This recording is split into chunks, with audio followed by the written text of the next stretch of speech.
주의 깊게 관심을 기울이지 않으면 그냥 지나쳐 버릴 수도 있는데, 국내 광고나 아니면 하다못해 상품의 브랜드명에 보면 노블이라고 하는 단어 굉장히 많이 쓰이거든요. 또 로얄이라는 말도 되게 많이 쓰거든요. 우리나라는 이제 민주주의 공화국이고요. 민주주의 공화국의 핵심 원리는 자유와 평등, 구성원의 자유와 평등이거든요. 그래서 법적으로나 제도적으로는 귀족이건 조선시대로 치면 이제 양반이라고 할 수 있는데, 이게 사회적으로 존재하지 않음에도 불구하고 무슨 이유에서인지 모르겠는데 여전히 노블 또는 로열이라고 하는 단어들을 많이 사용하는 거를 보면 이유가 뭘까? 이게 단순하게 마케팅인가? 귀족에게 끌리는가? 네, 안녕하세요. 선문대 사학과의 임승휘입니다. 만나서 반갑습니다.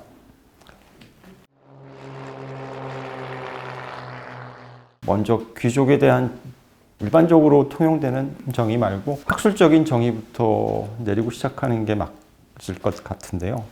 과거 신분제 사회를 구성했던 사회 구성 요소 중에 하나이면서 평민과 대립했던 사회적 집단이라고 정의할 수 있겠습니다.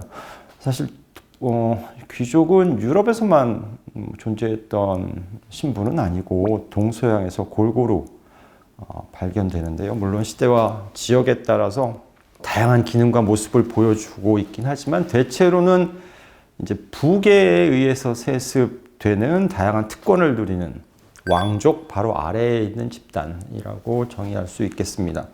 여기서 이제 신분 얘기를 하는데 아시겠지만 신분은 자본주의 사회에서는 이제 개인의 능력에 따라서 사회적 계급이 결정되잖아요. 근데 신분이라고 하면 이제 출생 그리고 세습에 따라서 개인의 노력 여하와 관계없이 사회적인 지위가 결정되는 이것을 이제 신분이라고 합니다.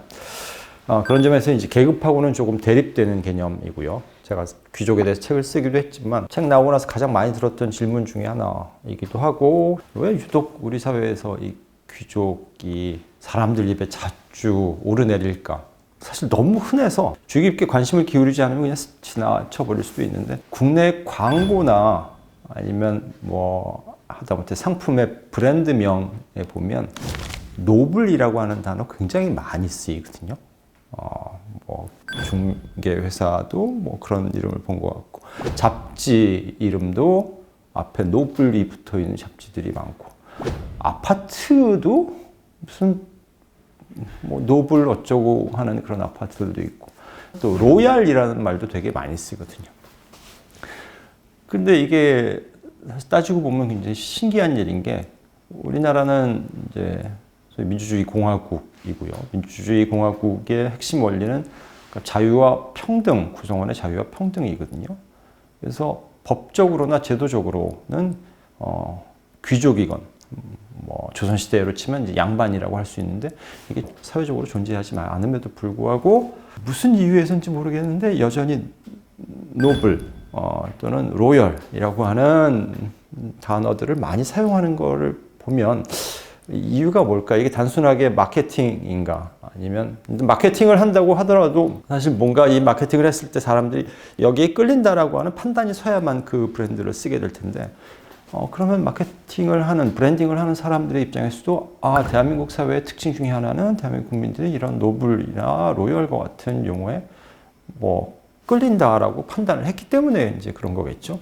근데 그렇다면 사회학적으로 왜 21세기 대한민국 사회는, 그리고 대한민국 국민들은 유독 존재하지도 않는, 사회적으로 실존하지도 않는 귀족에게 끌리는가? 이게 단순한 노스텔지어, 그러니까 향수, 과거 사회에 대한 향수인가?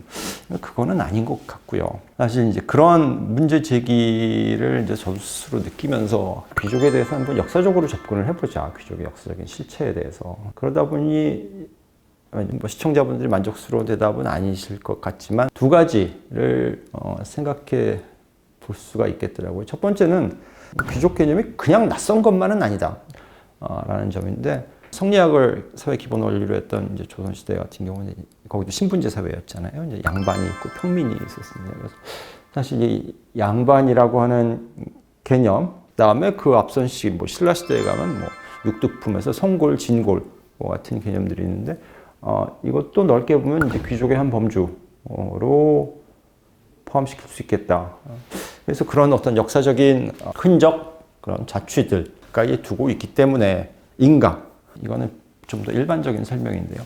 명문가라고 하는 개념이 있습니다. 사전적인 의미로는 뭐 사회적 신분, 지위가 높은 사람들, 그다음에 학술이나 덕망을 지닌 집안 또는 그 가문을 뜻한다라고 하는데, 사실 이런 명문가는 어디에나 있을 수는 있거든요. 지금도 있고 과거에도 있었고, 예전 뭐 신라시대 같은 경우는 김유신 장군의 집안 같은 경우가 아마 그 시기의 명문가라고 할 수 뭐 있겠죠. 그 과거 시험에 합격자를 많이 배출한 집안, 이런 집안들은 아마 명문가라고 했을 거고, 이제 자본주의 사회가 되면 뭐 사회 지배층의 존립 핵심 조건이 뭐 조선시대는 성리학이었지만, 이제 21세기, 20세기 이후의 대한민국 사회는 이제 기본적으로 자본주의 사회이고, 그러다 보니까 결국 자본력을 얼마나 확보하고 있느냐에 따라서 식별될 수 있을 것이다라고 이제 생각을 하고, 또 그 외에 뭐 고위 관료를 많이 배출한 집안, 그런 집안들도 있거든요. 또 저희 학계에는 학자들을 유독 많이 배출한 집안들도 있습니다. 이런 가문들을 명문가라고 하는데, 엄밀히 말해서 명문가하고 귀족은 개념적으로는 좀 다르다라고 생각이 됩니다. 그러니까 표준 국어 대사전에 보면 귀족의 정의가 이제 이렇게 나와요. 가문이나 신분이 좋아서 정치적, 사회적 특권을 가진 계층이나 그런 사람. 근데 이건 굉장히 일반적인, 그러니까 역사학자 입장에서는 좀 비역사적인 개념 정의인데, 다음과 같은 또 정의도 나옵니다. 고대 및 중세 봉건 사회에서 정치적, 사회적 특권을 가진 지배층, 근대에 이르러 자유평등 사상의 대두로 말미암아 대부분이 몰락하였다라는 설명이 나오는데, 이 사전적 정의를 통해 보면 귀족이라는 개념은 자유 또는 평등, 이 사회의, 오늘날 이 사회의 기본 원리인 자유평등에 대척되는 어떤 개념이고, 그 귀족의 핵심 키워드로 지금 가문, 세습, 신분, 특권 같은 거를 이제 집어넣었거든요. 자, 이렇게 정의하고 나면 되게 편한데, 과거사를 들여다보면 사정이 이렇게 단순하지가 않다라는 게 이제 문제이자 저 개인적으로 굉장히 흥미로운 점이, 여기서 제가 한 가지 뭐 가설로 세우고 있는 것은, 그러니까 구별짓기입니다. 한국 사회에서 노블이 유독 인기를 끄는 이유는 자신이 남과 다르다라고 하는 것을 보여주고 싶고, 또 확인받고 싶은 욕망, 이걸 이제 구별짓기의 욕망이라고 부를 수 있을 텐데, 뭐 하나의 표현 형태가 귀족에 대한 궁금증과 호기심, 또는 과거, 지금 존재하지 않는 과거에 있었던 귀족적인 것을 지금 전유하려는 어떤 여러 가지 양태들로 나타나는 것이 아닌가라고 생각해 봅니다. 사실 귀족의 역사는 굉장히 긴 시간대에 펼쳐져 있습니다. 뭐 지리적인 범위를 유럽으로만 한정한다고 해도 고대 그리스 로마 시대에서부터 19세기에 이르기까지 어림잡아 2000년이 넘는 역사를 갖고 있다고 말씀드릴 수 있겠는데요. 귀족이 이제 영어로 노블레스인데, 이 어원 자체는 이제 라틴어의 형용사인 노빌리스, 그 다음에 노빌리스의 명사형이 노빌리타스인데, 여기에서 유래했습니다. 뭐 고대 로마 사회에서 이 귀족은, 그러니까 원로원의 집정관을 역임한 가문이 있으면 그 가문의 후손들을 이제 귀족이라고 불렀던 것 같아요.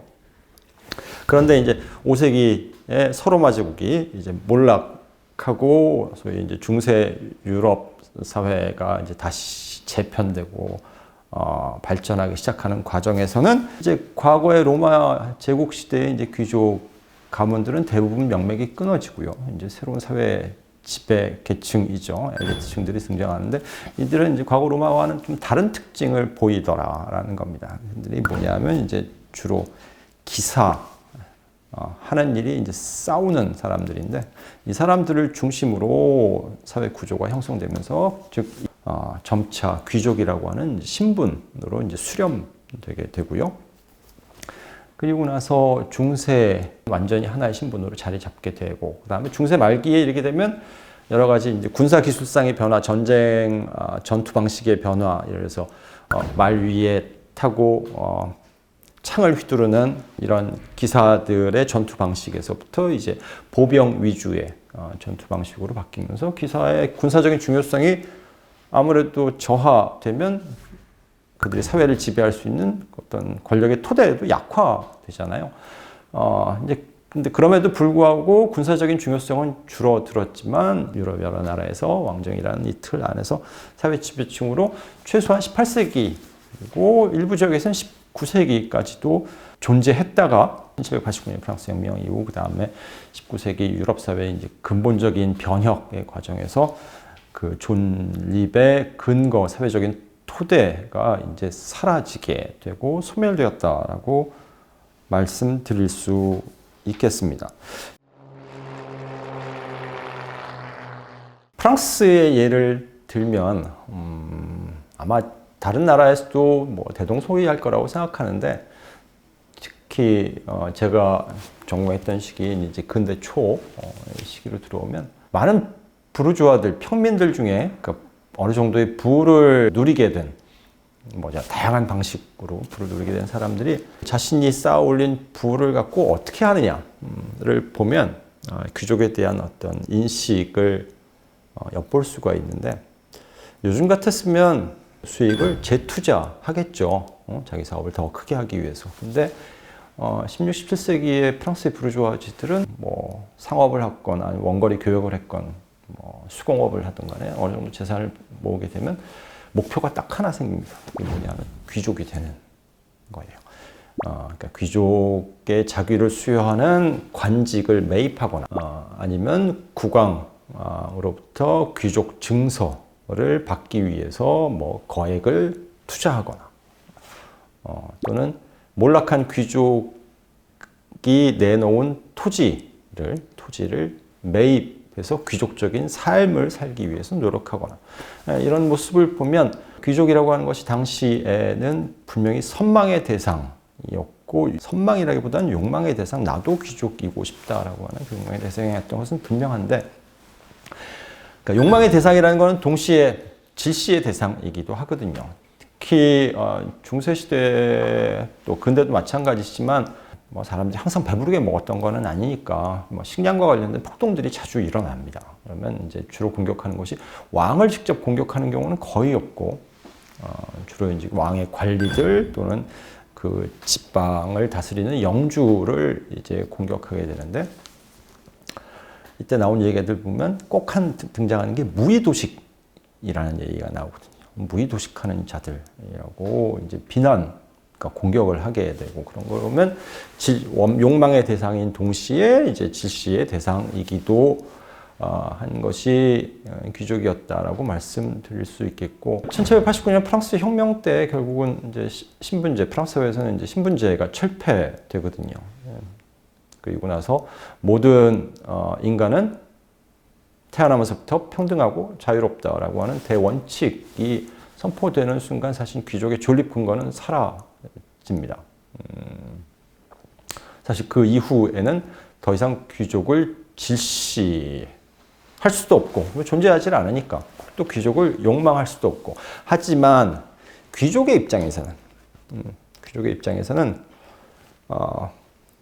그러니까 수세대에 걸쳐서 수세대 귀족의 사회적 지위를 누려온 사람들의 입장에서 이런 갑작스러운 변화에 적응하기가 쉽지가 않았을 거예요. 아마 세상이 어쩌다가 이렇게 됐냐 이런 반응을 했을 수도 있겠고, 그래서 음모론에 이제 빠지는 귀족들도 있었겠고, 그러니까 변화의 속도에 이 귀족들이 적응하고 뒤따라가는 거는 제가 느낀 바로는 한 100년 이상의 시차가 걸리는 것 같아요. 그러니까 특히 어떤 지역에 따라서는 20세기 초까지도 그 귀족 집안의 자손들은 여전히 과거 귀족이 지배했던 사회에 대한 향수를 진하게 느끼고 있었다. 저는 그렇게 생각합니다.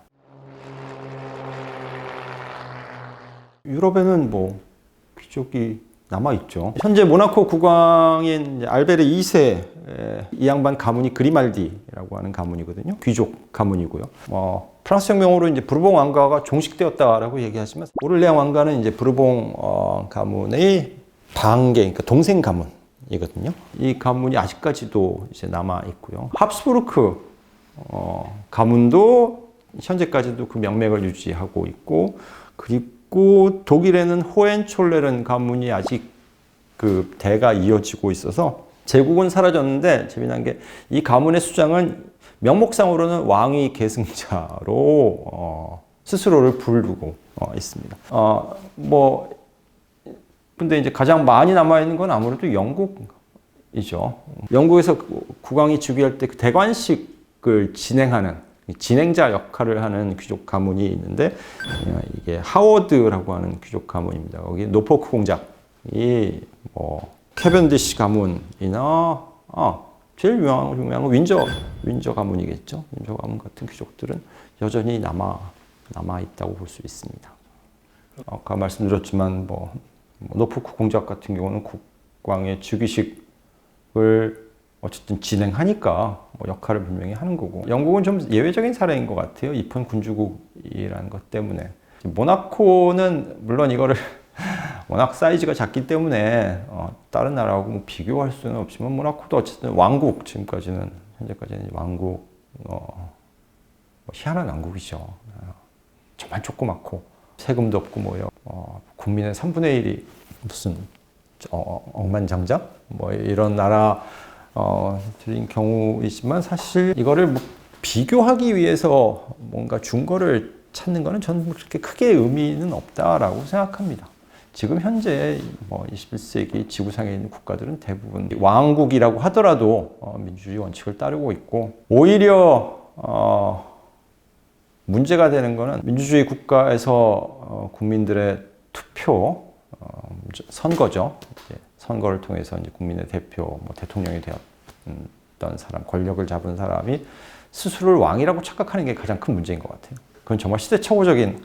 근데 사실 그런 인물들이 없었느냐? 있었거든요. 저 아프리카에도 있었고, 그다음에 필리핀에도 있었고, 그러니까 그런 케이스가 전혀 없는 건 아니라서 이건 과거의 일인데 이걸 자꾸 건너뛰어서 지금 오늘날의 것으로 무분별하게 비교하면서 등치시켜서 오류를 범할 가능성이 굉장히 크다라고 생각을 합니다.